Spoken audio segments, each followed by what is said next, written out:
Hey all, happy February.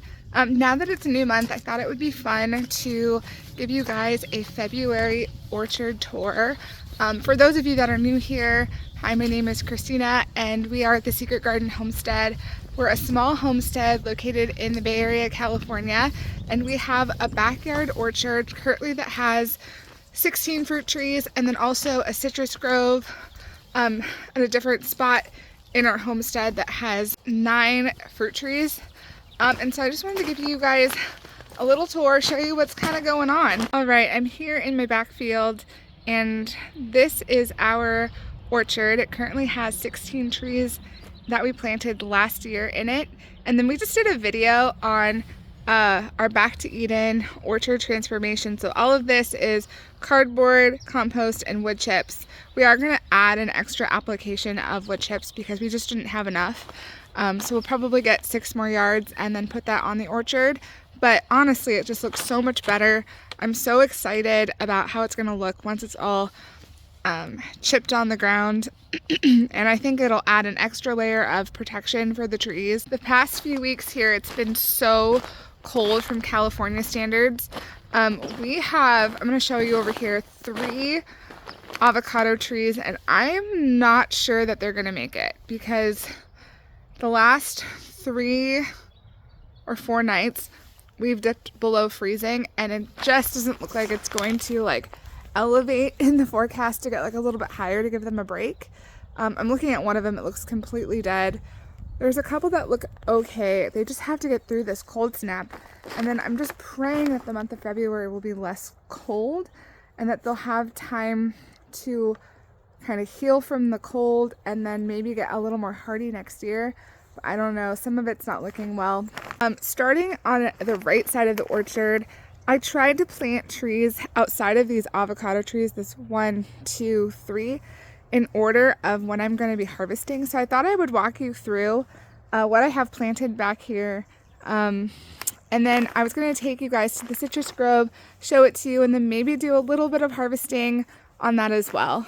Okay, so this tree right here, let's see if I can get a good picture of it. It's looking actually okay. I'm surprised. I don't know. Yeah, it's still like a little green. The leaves don't look completely horrible on it. This is a Fuerte.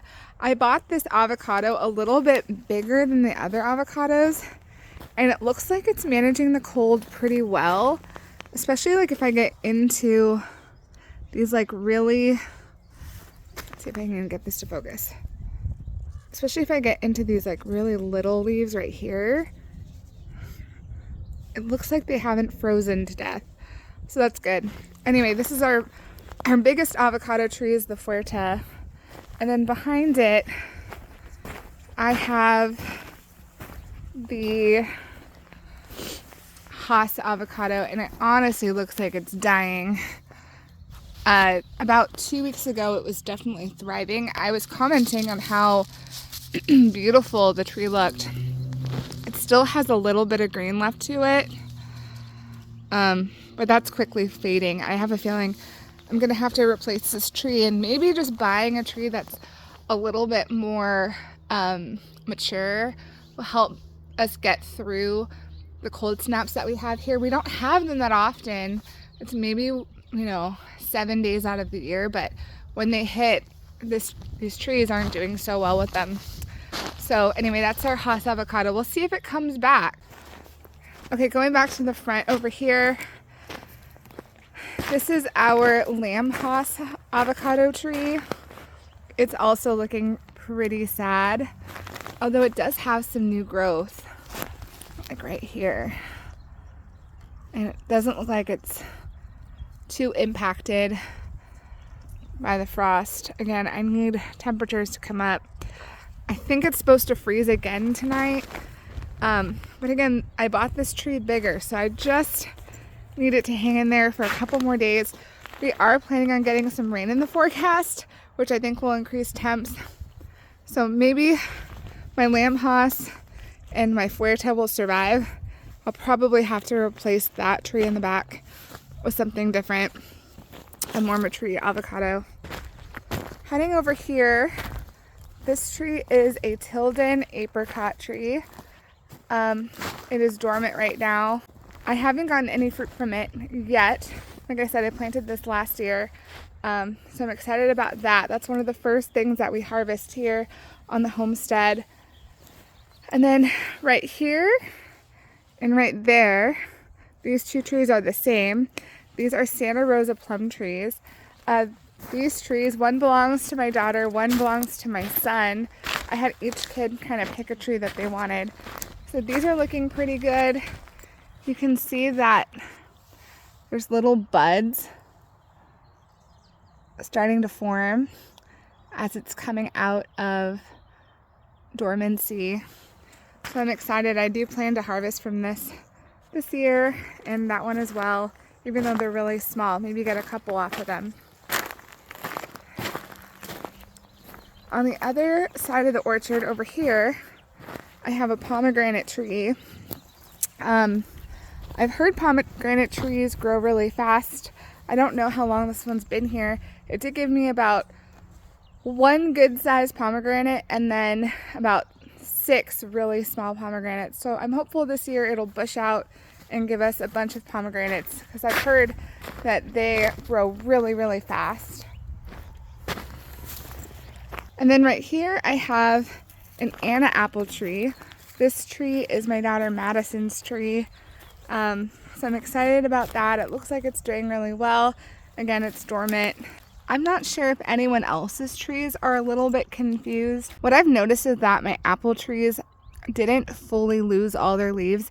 And in fact, even in the cold months like November and December, because we're not super cold in those months, they were still growing leaves.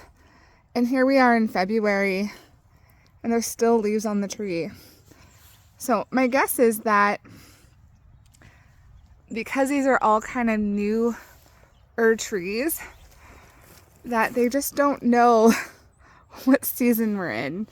So they're still figuring it out. Because I think I was even getting blooms in like November and December. So I think because we're still kind of hot at that point, they thought it was spring. So I'm hoping that with these cold snaps, it kind of reset these trees.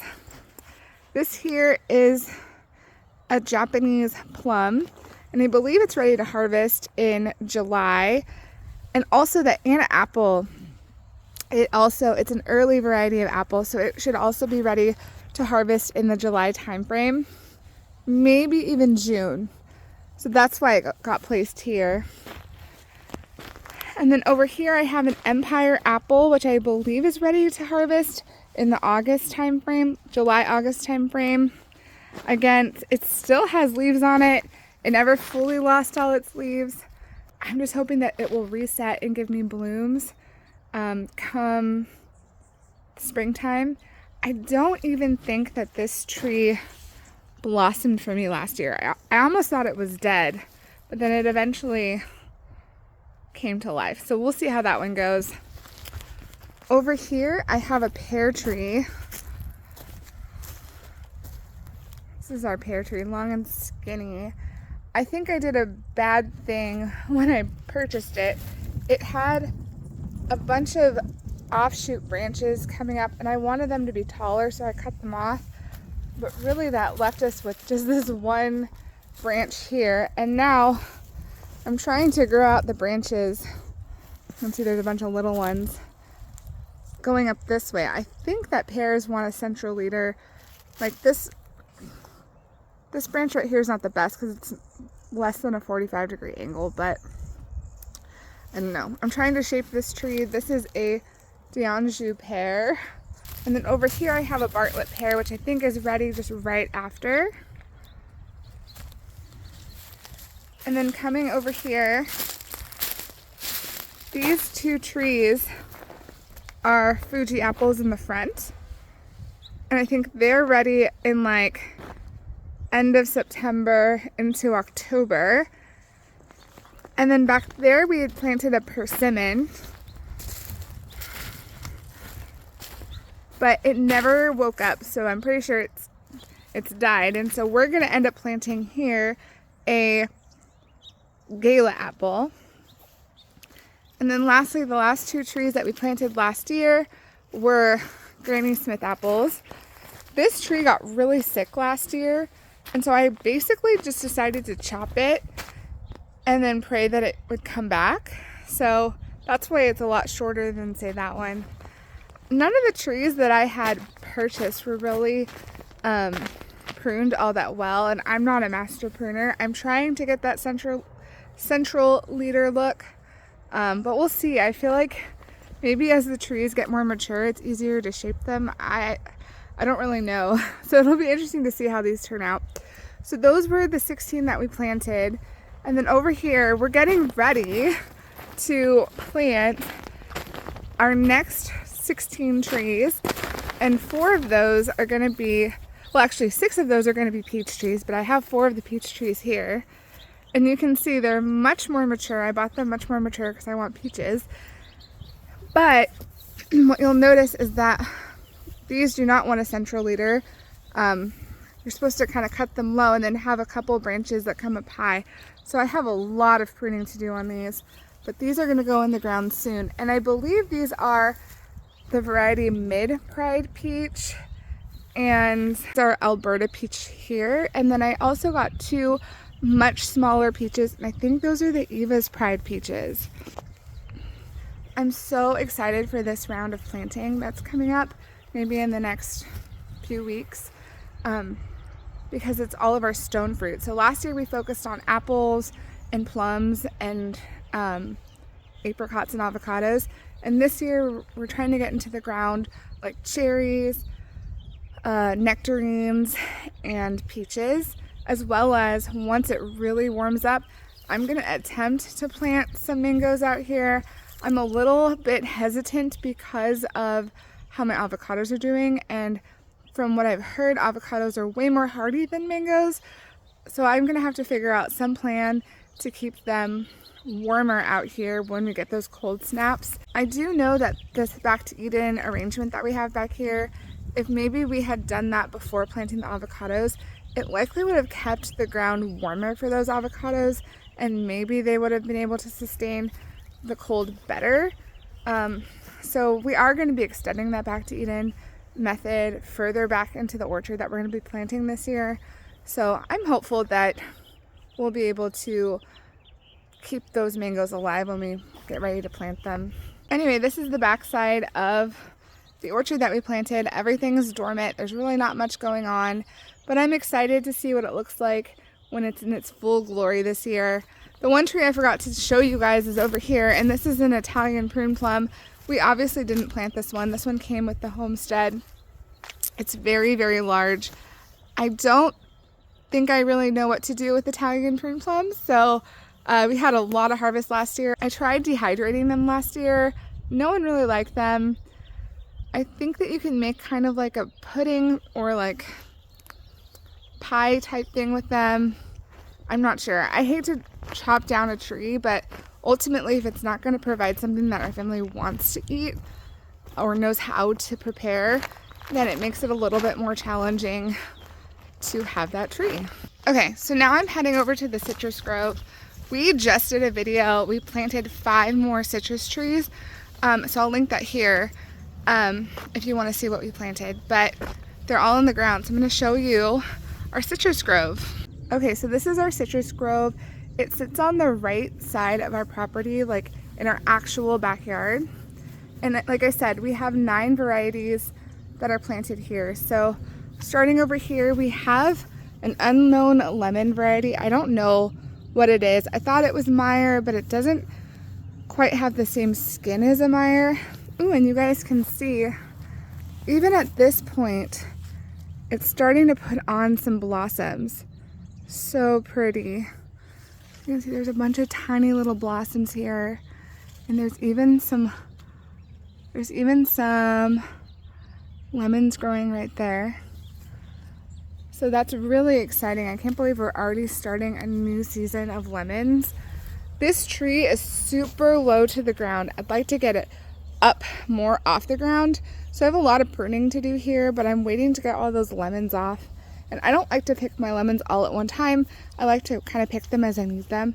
So maybe I'll just start with the lower lemons first, and then that way I can start cutting from the bottom to kind of shape this tree It's likely a dwarf tree because it just looks really small.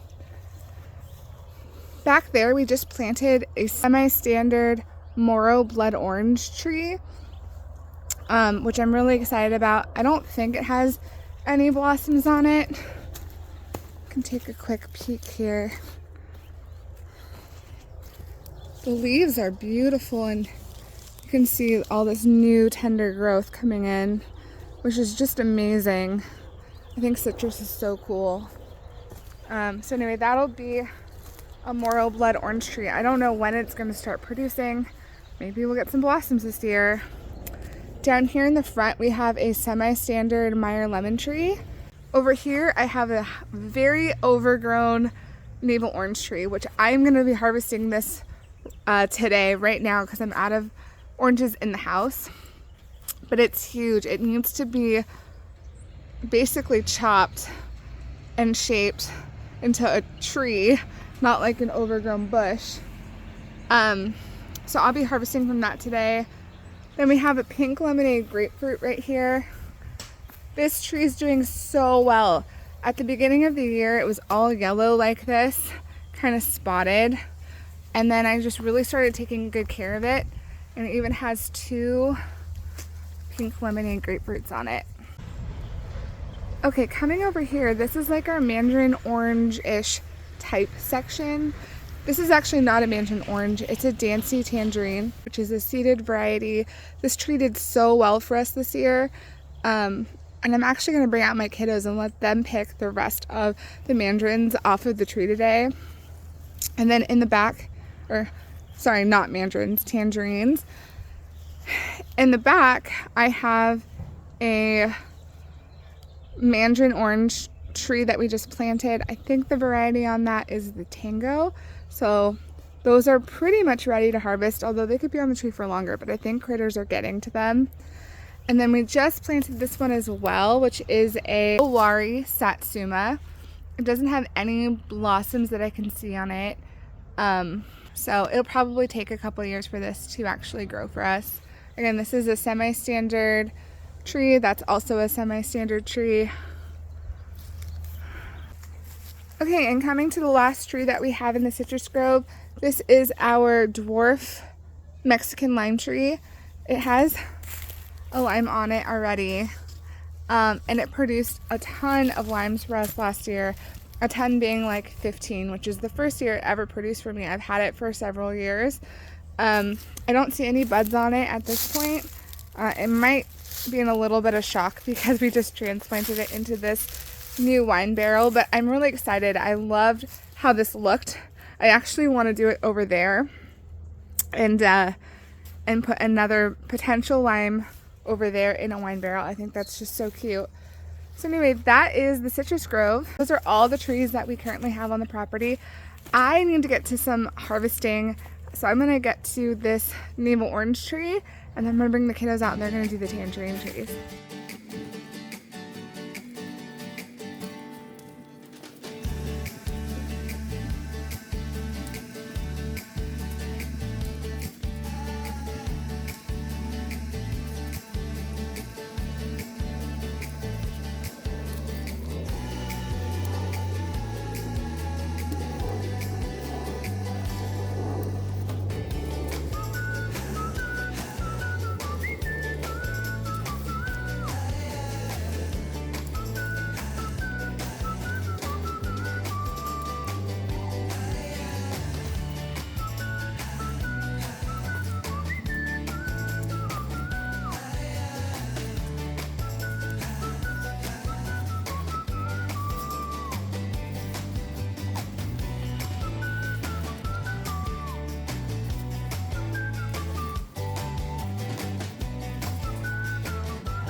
my basket's full of oranges, so I'm gonna go put this in the house, and then I'm gonna bring out the kids, and we're gonna do our mandarin oranges as well as our tangerines.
Lily, Jack, do you want to show off your orange haul? Here's my orange haul. Madison, can you show off your basket? What is that? Oranges. Are those mandarin oranges and Yeah. tangerines? I want you to get the ones low to the ground. Lily, see those low to the ground over there?